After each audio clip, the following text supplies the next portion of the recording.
Welcome to Stridyl's review of the official 2-year-old trials held at Royal Randwick. These trials will determine the fields for the Group 3 Breeders' Plate and Gym Crack Stakes held at Royal Randwick on October the 1st. We've seen 61 2-year-olds step out over 10 heats, featuring some of the most precocious breeding in the state.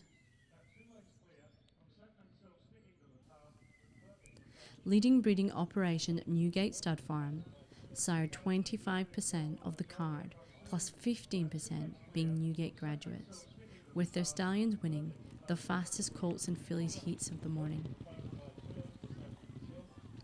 The Gay Waterhouse and Adrian Bott stable were on form, winning 4 of the 10 heats of the morning.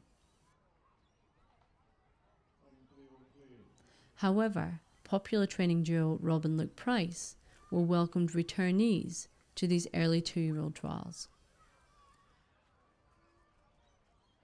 It's been 20 years since I've trialled an early 2-year-old, and that horse ended up winning the Carbine Club and was favourite for a Caulfield Guinea. So he is a lovely horse, and he was bred on the side of the railway track at Dapto. Look, we're happy with them. Obviously, they're all just that little bit backward. We've only had the positives of popping them out in the grass the once. Well, what we liked about them today was they done most things right. They didn't get away quick, which we expected. What we expected actually happened. All got the thumbs up from the riders. That last little guy recommended gelding him, so he'll be heading that way. It's just a team meeting with the owners. But all 4 acquitted themselves good today and got quite good reports from the jockeys. Yeah, well, Huey put the big tick of approval alongside Monty Braveheart. He's not a 2-year-old, and if he is a 2-year-old, he's a real late 2-year-old, early 3-year-old. But he said he gave him a real good feel. It was a fair call on this track today because it's certainly trialled in the heavy range, and it was a lot to ask of the young ones to perform on that sort of surface. So yeah, he's probably the pick of them, but we like them all. Like can't really separate them, but he would be my pick today on the performance as well. 2 of them were the Bates family, and when you've got a little bit of money to spend, sometimes it's harder to pick the right horses. But these were quality types out of good winning families, and I think that's always the way to go. Like 2-year-olds aren't someone, I don't think it's something you can pick out. They were all quite precocious, yes, but like 2-year-olds, you don't know what shape or size they come in. So yeah, they're precocious, but the way Luke and I train, we'd be expecting them to be late-ish 2-year-olds, early 3-year-olds. Thank you. Prominent bloodstock agent James Harron was well represented at the trials. James was on course to witness a number of his 2-year-olds debut, notably the $1.2 million purchase, Mach 10. Yeah, it was a really positive morning, thanks Dave. I mean, some of them are at different stages. Some of them are going to appreciate a bit of a break now and then coming back, probably more heading towards the autumn. But a few that really put their hand up early was probably Mach 10 and Godfather, which they've been showing good signs at home to their trainers, both with Michael Frieden with Mach 10 and Godfather of Peter and Paul. So they turned up and they were very well educated and put on a nice display to sort of run first and second. So we'll look forward to hopefully them pulling up well and then taking them onto the Breeders' Plate if we can.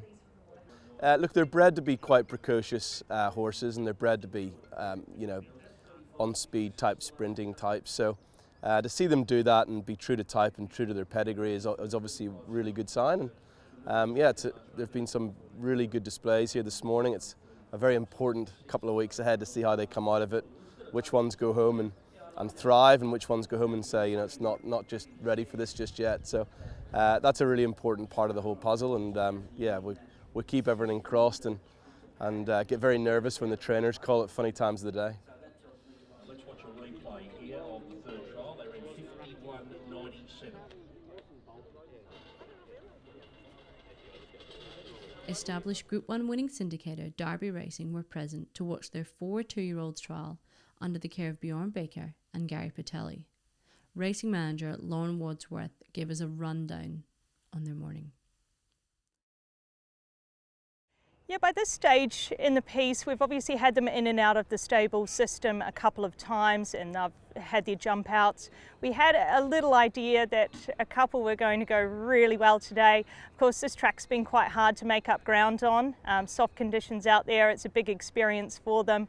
But overall, we were really impressed with what we saw. Particularly Osmosis had to be the standout of the morning for us. He's just a real natural. He's a Zoo Star colt, got a lot of quality, and you could see early days in the gallops and the jump outs. He just put it all together with ease, and today, working the way down the straight, it was still green, but you could see he had that natural talent there. This year we went into the sales with a real focus on trying to get some of those precocious forward 2-year-old types.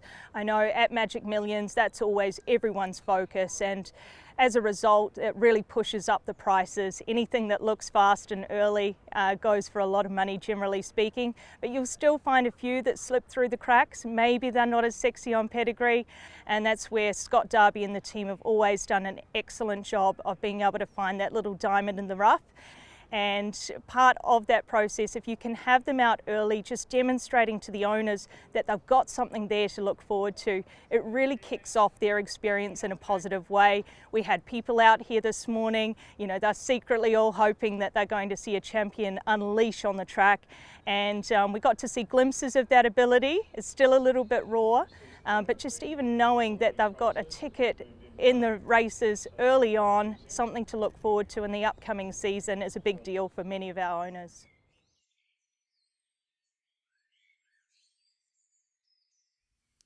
First season sires' progeny were prominent in the results. The daughters of American Triple Crown winner Justify lived up to expectation. The Annabelle Nisham trained Learning to Fly was a black booker in Heat 4 before the Michael Friedman trained Just Gazella won Heat 8.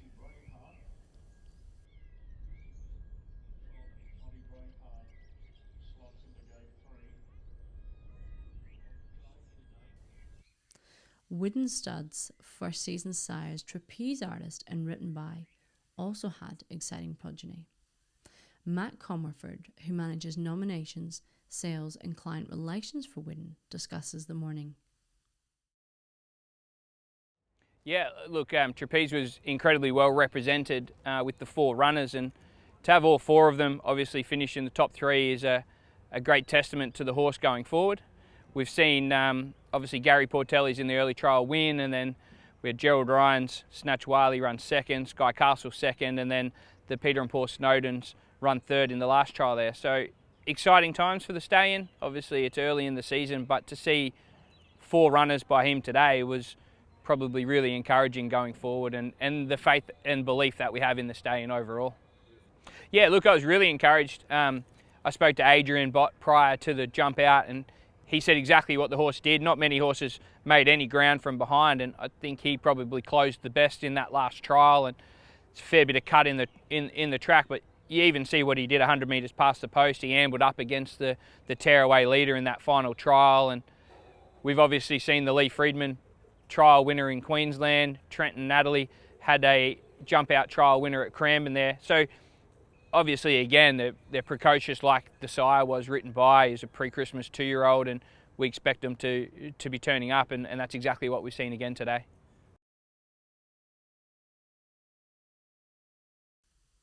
To cap off a strong group of trials, pedigree shaping stallion Zoo Star sired 20% of the morning's heat winners. The season obviously couldn't have started any better for Zoo Star, I wouldn't have thought, and what we've seen today, obviously a couple really well-bred 2-year-olds trial and win with a bit of authority, so it's no surprise to us. His progeny probably typically take a little bit longer to get into the system and go and continue to improve, but we always see a representation, but 2 really nice winners today from 2 leading stables gives us a lot of confidence going forward.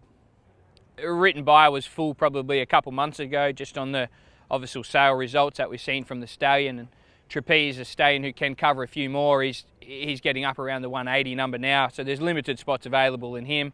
Obviously Bert Vieira had 2 trialers today that both ran 2nd impressively.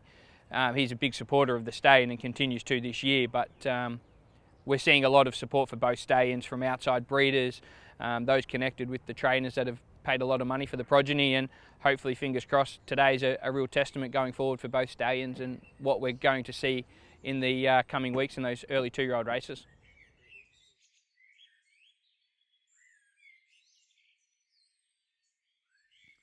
An eye-catcher of the morning came in Heat 1. The John O'Shea trained Physical Graffiti looks to be one to note.